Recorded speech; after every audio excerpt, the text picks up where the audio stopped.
মনে হচ্ছে আমরা পৌঁছেছি।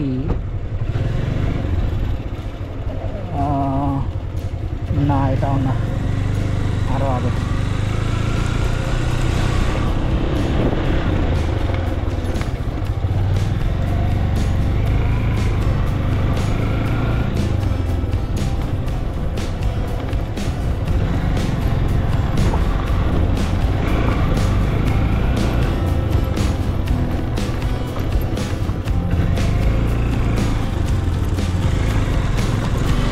রাস্তার দুপাশে সুন্দর সুন্দর ফুল। কাঞ্চনজঙ্ঘা কোথায় গেল এখনই দেখতে পাচ্ছিলাম, সামনে আছে গাছের পেছনে। সুন্দর একটা ঠান্ডা হাওয়া। অফবিটেও আসার একটা আলাদা মজা আছে, যতক্ষণ না তুমি অফবিটে আসবে ততক্ষণ বুঝতে পারবে না। এইটাই মনে হচ্ছে। না, মালদা। সে ওয়াক ইন ক্লাউডস হোমস্টে। তো ওনাদের এখানে একটাই রুম, এখানে একটা রুম ফাঁকা ছিল, আর ওইদিকে একটা নতুন হচ্ছে, ওইখানে একটা রুম আছে। তো ওই রুমটাতে আমি সিঙ্গেল থেকে যাব, এখানে আকাশ ভাই থাকবে। তো এই রুমটার ভিউটা খুব সুন্দর, দেখতেই পাচ্ছ। আমরা লাকি ছিলাম, এই রুমটা ক্যান্সেল করেছে, ওই জন্য পেলাম, না তো আদারওয়াইজ পেতাম না। তো 1300 টাকা করে পার হেড লাগছে, with food, lunch, snacks, dinner and breakfast. আর আমাদের সামনে দ্য মাইটি কাঞ্চনজঙ্ঘা। সো এখন ব্যাগটা নিয়ে আসতে হবে, তারপরে ফ্রেশ হয়ে তারপরে তোমাদের সাথে কথা হচ্ছে। চলো, টাটা। ওয়াকিং হোমস্টে থেকে এটা ভিউ, সামনে কাঞ্চনজঙ্ঘার সুন্দর ফুল রেঞ্জ দেখা যাচ্ছে। তো এটা হচ্ছে আমাদের রুম। দারুণ রুমটা, খুব সুন্দর। এই যে এখানে সামনে আয়না আছে, নিচে রাখার জায়গা আছে একটা ছোট্ট কাপড়ের মতো।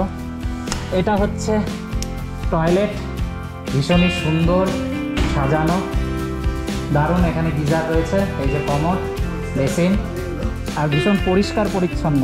আর বাহ, এখানে একটা সুন্দর চেয়ার আছে, বেতের তৈরি চেয়ার। এটা একটা ডেস্ক। হ্যাঁ, আর এই যে ঘর থেকে শুয়ে শুয়েই এখান থেকে কাঞ্চনজঙ্ঘা পুরো দেখা যাবে। দারুণ দারুণ রুমটা, দাম হিসাবে রুম অসাধারণ। হ্যাঁ, আর ওই যে আমাদের বাইক কোথায়?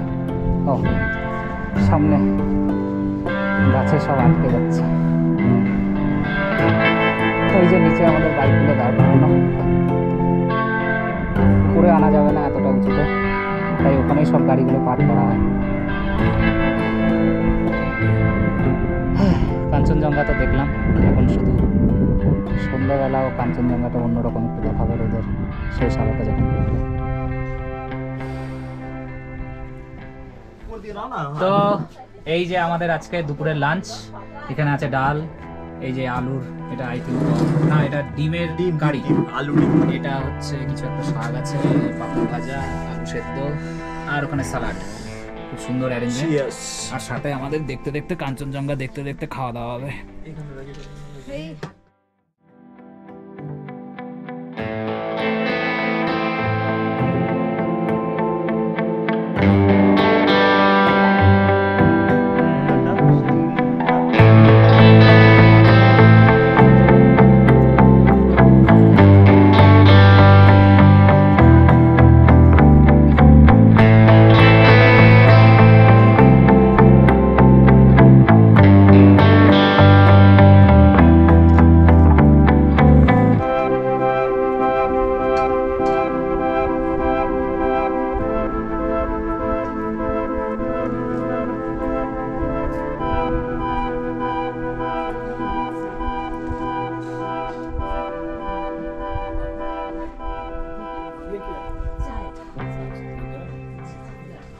সো আজকের সন্ধ্যের স্ন্যাক্স, এই যে এখানে চাটনি দিয়েছে, আর এগুলোতে আছে লাল চা, আচ্ছা আচার, আর এইটাতে আছে সবার ফেভারিট মোমো।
আজকের আমাদের শিটং রাইড আপাতত শেষ। এই যে আমাদের এটা হোমস্টে যেখানে আমরা ছিলাম, ওয়াকিং ক্লাউডস হোমস্টে। এখান থেকে এই বাঁদিকে তাকালে কাঞ্চনজঙ্ঘা দেখা যায়, আর পেছনে এই দিক থেকে সানসেট হয়। আমরা ওই উপরে ছিলাম, গাড়ি আমাদের এখানে ছিল, আমরা ওই উপরে ছিলাম, ওই লাস্টের ঘরটাতে আমরা ছিলাম। তো খুবই সুন্দর প্লেস, প্লাস ওর পেছনেও আরও উঁচুতে আরও একটা স্টে আছে। তো এখানে যে মালিক আছে কিরণজি, উনি খুবই ভালো লোক। এখানকার ফুডও খুব ভালো ছিল। উনি আমাদেরকে, আমাদের কোনো বুকিং না থাকা সত্ত্বেও উনি আমাদেরকে অনেক ইয়ে করে দিল, কী বলে, অনেক কিছু মানে ম্যানেজ করে দিল। তো আপাতত আমরা এখন এখান থেকে অহলদারার দিকে বেরোবো। অহলদারা থেকে তারপরে যাব অ্যাকচুয়ালি সিলেরিগাঁওতে। তো চলো বাকিটা রাস্তায় দেখা হচ্ছে, কারণ এত খারাপ রাস্তা, নামতে হবে উপর থেকে।